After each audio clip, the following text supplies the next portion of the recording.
Let's talk about the real estate brokerage business. It's always on the move, always evolving, with firms constantly hunting for that next competitive edge. Today, we're going to crack open the modern playbook for growth and break down the real-world strategies that top brokerages are using to win in a market that, let's be honest, never stands still. So that gets us to the big question, right? In a market that's all about change and consolidation, what does it actually take to come out on top? It's not just about surviving anymore. It's about really thriving. We're going to unpack the playbook these top firms are using, and it all comes down to three core pillars of modern brokerage growth. All right, so our first pillar of growth is all about pushing past your current borders, but maybe not in the way you're thinking. We're talking about really smart domestic expansion, making calculated moves to chase new lifestyle trends and client connections right here in the US. Okay, this gives you a perfect snapshot of what I mean. You see three different brokerages expanding, sure, but the real story is in that last column, the driving factors. Each one is playing a totally different game, from following existing clients, to attracting top agents, to jumping on brand new lifestyle trends. Let's dig into each one. First up, you've got Corcoran moving into Cape Cod. Now, what's so smart about this move is that it's all about synergy. They're already a huge name in Boston, and guess what? A ton of their high-end clients either have a place on the Cape or are dreaming about one. Like Brian Doherty says, it's about showing clients they get the legacy and the luxury of the area. It's a classic, brilliant move. Follow your customer. Now let's switch gears and look at FirstTeam's push into Arizona, which shows a completely different strategy. For them, it's all about recruiting the best talent. In an industry where everyone's getting bigger, they're offering agents what Janelle Flaherty calls a rare combination. You get the freedom to be your own boss, but with all the muscle of a big company behind you. That's a powerful way to win over the best agents in a new town. And check this out, a third way to play it, this time from the agency. They're not going after a traditional hotspot like the Cape. Nope. They're setting up shop in Grand Junction, Colorado. Why there? Because as Mauricio Amansky puts it, the area is driven by lifestyle migration. People are flocking there for a better quality of life, and the agency is getting in on the ground floor of that wave. So we've seen how firms are making smart moves here at home, but what happens when their ambitions get even bigger, like global? Let's jump to our next section, where we'll look at RE/MAX. It's a fantastic case study in how you have to tweak your game plan for wildly different international markets.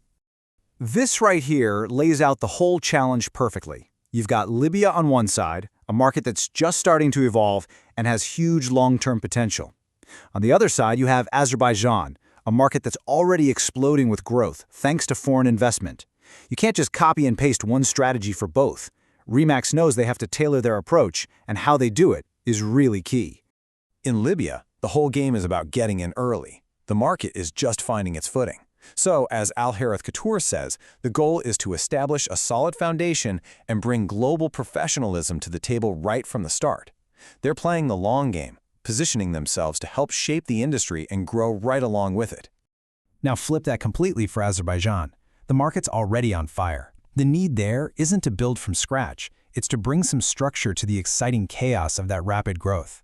According to Idris Sengiz, what the market is crying out for is international standards and structured systems. So RE/MAX's job here is to provide a proven model that can raise the bar for everyone in a super hot market. Okay, so we've talked about growing outward, across the country and around the world. But you know what? True sustainable growth isn't just about where you are, it's about who you are. And that brings us to our third, and maybe most important strategy, fortifying your foundation by investing in-house. So how do you build a rock-solid foundation? Well, it really boils down to these three critical steps. It's a process that starts from the very top and works its way out. First, you lock in strong leadership. Second, you build an amazing team by recruiting the right kind of talent. And third, you take all that internal strength and use it to deliver undeniable value to your clients. Let's see how that looks in the real world. Step 1. Leadership. Take a look at Properties Christie's International Real Estate. They just made 3 big executive appointments. And they're not just filling seats. This is a strategic investment to make sure their agents have the high-level support they need to absolutely crush it. Because great leaders create an environment where everyone can win. Next up, recruiting talent. And this is about so much more than just sales numbers. Portside Real Estate Group in Maine gets this perfectly. When they bring on new agents, they celebrate things like heart and professionalism. That tells you they're focused on building a strong, positive culture, because they know that at the end of the day, the right people are your biggest asset. And finally, the playbook has to include adding value for your clients long after closing day. Compass partnering with a home warranty company is a perfect example. They're not just offering a nice little perk. They're strategically building a relationship that goes beyond the transaction. That's how you build real loyalty and turn a one-time client into a fan for life. So, we've covered domestic expansion, global adaptation, and investing from within. Now, let's tie it all together into a clear, actionable playbook for building a brokerage that doesn't just grow, it's built to last.